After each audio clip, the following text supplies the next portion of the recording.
Hello, and thank you for joining us on here with our conversations on Monday here with Town Manager Chris James. Hello. Hello, Prisma. Thank you for joining us today. I'm glad to be here, definitely. Mr. James, I would like to touch on some things regarding the events that are happening with the contest that you were speaking about. Well, the Folk Festival, we are pretty much wrapped up on our fundraising campaign. We've got that done. Got a couple of stray grant applications that we're still working on, but the bulk of the activity is done, and we've had a very successful fundraising campaign, which helps us offset the expenses of having a free event. Folk Festival is free. There's no parking costs, no tickets. I mean, all that you spend money on is your food or something from one of the craft arts vendors. If you want to have the kids go into the Big Bounce Funhouse, they can buy a bracelet and they can do that all day. That's all that you really expend financially. Everything else, you can bring in your own coolers if you wish. Some folks do that, or sample the food that is there, but otherwise there's no cost of admission to see any of the acts, whether you want to see a specific early artist or if you're there for Rich Robinson, our headline act this year. It's free of charge. There's no cost to park at the facility, but to make sure it is free, we have to do a lot of behind the scenes fundraising efforts. So that part has been very successful. The next phase of the Folk Festival is our singer-songwriter competition. This is our second year. Last year was a very good first year. I believe we had 25 or 30 applicants and 50 songs submitted, and the subcommittee whittled it down to our final 10. We have two age categories, the 18 and unders and then over 18, and we'll pick one winner from each division, and then there is an overall winner. And the grand prize overall winner, they actually get a slot on the main stage for that day's Folk Festival. That's kind of their grand prize. Our other winner, the non-grand prize winner, will have 2 or 3 sections on our market stage. So they also get quite a bit of visibility for the day as well. We're still accepting applications for that. Go to our website, ferdinandfolkfestival.com, and there's a link for the singer-songwriter competition. Click on that. All of the particulars are there in terms of the songs. Make sure that it's not something that's already been published or things of that nature. Submit that to the particular link. We're accepting the applications through June the 1st, and then the field will be winnowed down on July 1 to determine who the finalists will be. And then it is Thursday, I believe, or Saturday, August 13th is going to be the singer-songwriter finale, and we will have our top 10.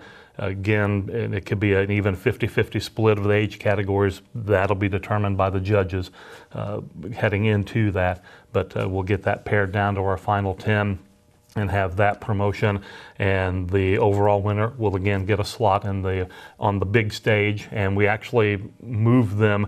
Last year we had our Folk Fest songwriter winner lead off the event.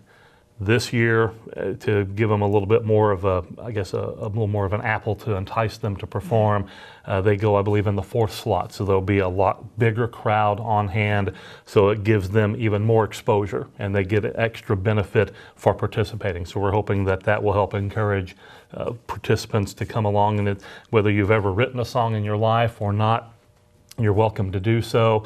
We actually have a songwriting circle coming up this weekend up at the Woolman House at Monkey Hollow Bistro. Information is also on our website for that in terms of the time and date, so that folks can, if they maybe have a hankering, if they think they can write a song or they want to fine-tune some things, come to that. One of our committee members, Chris Lasher, is headlining that. She's going to kind of guide folks whichever direction they need to go to find that inner muse to come up with their song. So we encourage folks to continue to check our website for updated information for different events coming up. We've got another fundraiser. Bo Tresh, a local performer, is going to be in town on Friday, June 24th. Still trying to lock down the location on that. I believe it'll be at the back room of the Legion here in Ferdinand.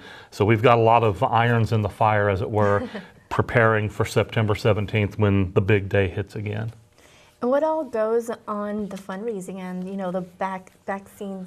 A lot of it is just we send out letters to previous years' fundraisers, our corporate sponsors, without them, we would really struggle to cover our expenses, and we are very grateful for our presenting sponsor, Best Home Furnishings. They have been a diamond level contributor since day one for the most part, and we've had a lot of other contributions coming in from our core Ferdinand business industry, but also we've been expanding that circle. Even though it's the Ferdinand Folk Festival, all of the county benefits and all of the region. So we've been able to expand out our circle of giving, if you will, and reaching out to Jasper and Huntingburg-based businesses and other locations to look for donorship for that as well.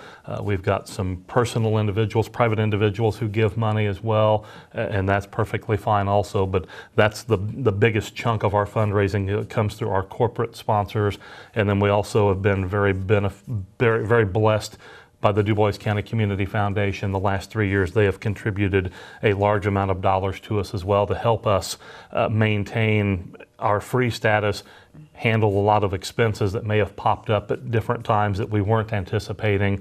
And then we also work through various other grants from different organizations around. So we're trying to tap into as many sources as we can, and we've been very blessed the last couple of years to increase the money that has come in to help offset those expenses. And the ultimate goal, other than to have a super day for folks to attend, and again, 8,000 to 10,000 people come into Ferdinand that day for the fest, is to try to raise some money that we can put back in reserve for that 1 year, many years from now, where we'll have a rain out and aren't able to have the big show that we're used to having. So we've got a reserve built up and try to proceed forward with that and build that up. And then when we have our 10-year edition coming up in 3 years, we might be able to pull out a couple of extra stops and have something extra special. That's to be determined. I'm just one person on the committee, so I'm not going to promise anything specifically, but it'll give us some flexibility that we wouldn't otherwise have. So you're preparing for the long run for like more commemorative events within the city? We're looking to add things that won't be extra burdensome to put on, and we always take suggestions from folks who attend, whether they're vendors or just people that are in checking things out. They'll say, well, I was at this type of festival and they did this or this. Some of it may be very doable for us, some of it may not, just depending on what it is. But we're always willing to accept ideas from folks wanting to know, can you do this, or how about trying to something a little bit better? That's kind of where the singer-songwriter came out. Other fests in the nation have had this, and so we've modified it to fit the Ferdinand Festival, and last year worked out very well, and we're expecting big success again this year. And would you say that the local companies and businesses benefit from an event like this when people come from all over? It is our desire that they benefit. They get lots of signage. They get their logos on our webpage. That's one of the benefits. And we just try to promote all of them as much as we can. On the day of the festival, our MC, Bill Potter, in between introducing acts, he thanks Best Home Furnishings, obviously. He'll be giving a lot of thanks this year to Next Era Energy Resources. They are the official main stage sponsor this year for the Folk Festival. Kiana Woodstock is the official market stage sponsor.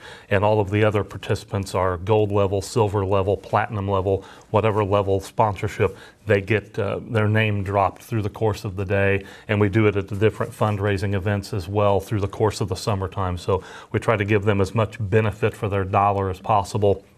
And a lot of them, they realize they may not necessarily turn a dollar back from that sponsorship, but they get that exposure.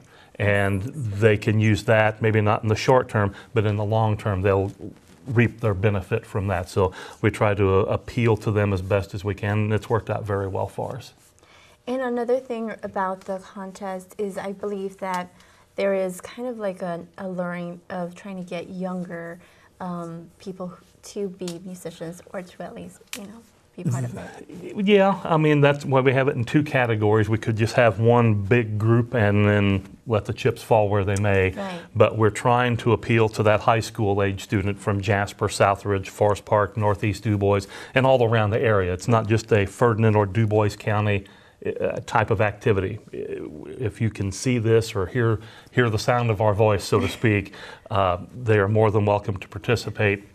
from a high school level up to age 18. 18 and over, you're in the adult category, but again, it's open to any and everyone, whether, as I said, whether you've ever written a song before or not, or performed in public, that's perfectly fine. We had 2 in our under 18 category last year, and one of them, she had only started writing songs that year, and the songwriter competition was her first time really in front of beyond just immediate family and friends. And so she got some of that exposure, and she loved it. And I believe she's going to participate again this year. So we're trying to help the young people maybe grow a talent they didn't realize they had, or if they have that knack, help them sharpen those skills and get them more exposure and help them on their way if that becomes more of their life's path in terms of performing.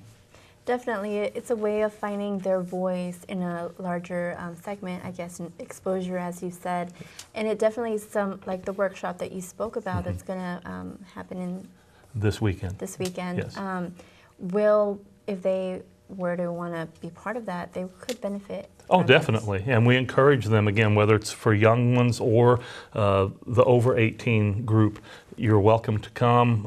Last year it went very well, sort of a songwriter circle is how it's described, and everyone just kind of plays off of each other and bouncing different ideas, or how did you, if you had writer's block, how did you get past that, or I can only play maybe a couple of chords on the guitar, how do you write for that, things of that nature, just the very basics to folks that maybe are a little bit more advanced in their abilities. They kind of feed off of each other and try to spark that creativity amongst each other and let that go from there. Absolutely. And in terms of looking towards the younger population, there was something that the park department did for the Girl Scouts. Can you talk about that? Yes, one of our local Girl Scout cadet troops came in at the last park board meeting, had a very detailed presentation, very impressive for their age. They are looking for sort of a project. I think it's a silver medal level project, and it's the creation of a dog park. And they have a couple of spots picked out at our 18th Street Park, and they had the detail work in terms of their diagram, how big it would be and the type of fencing they would require, the keyless entry to get in, to make sure that not just anyone can come in, make sure that you actually are a paid member. They had a very detailed presentation on that and bounced it off the park board. They gave it a lot of consideration, and they will move forward on it. The cadet troop, I believe it's Cadet Troop 19, they still have 2.5 years, I believe, to conclude this before they move to the next level of the Scouts. So they know they've got a block of time to work in. I don't have any doubts that they're going to pull it off. They have done a lot of behind-the-scenes work in terms of the fundraising aspect, in-kind donation, trying to get pricing for what style of fence, and so they know going in it's going to cost this much for this much for that. They know what they're working on. It's not just something they pull out of the air, well, let's try this. I mean, they've put their work into it.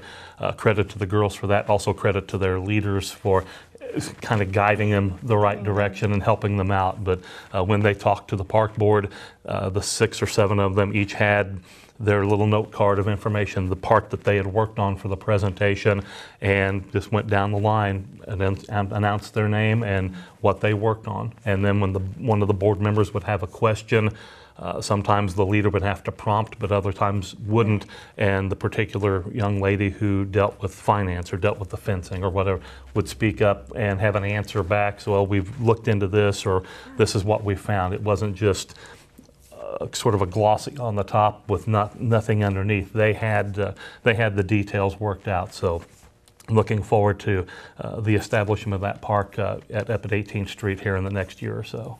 So they were very prepared. They were, yes. I know Mike Steffi, the park board president, kind of joked that if some of the other groups that came before them were that prepared, they would have a lot better success opportunity for their project. So they did very well for themselves, and looking forward to seeing what they come back with just through a refinement of their plans and further research that they're able to do with the fencing and the finances and things of that nature, how to make it work, and then at what point in time do they transition that park from their control to the park board's control, and make sure there's a proper transition so that continues on for many years down the road. That's incredible. Yes. So we definitely look forward to that, as well as it becomes part of Ferdinand community. Yes, we're looking forward to that very much, definitely. Well, thank you, Town Manager Chris James, for joining us today. Thank you, Prisma. And thank you for being with us on Conversations on Monday.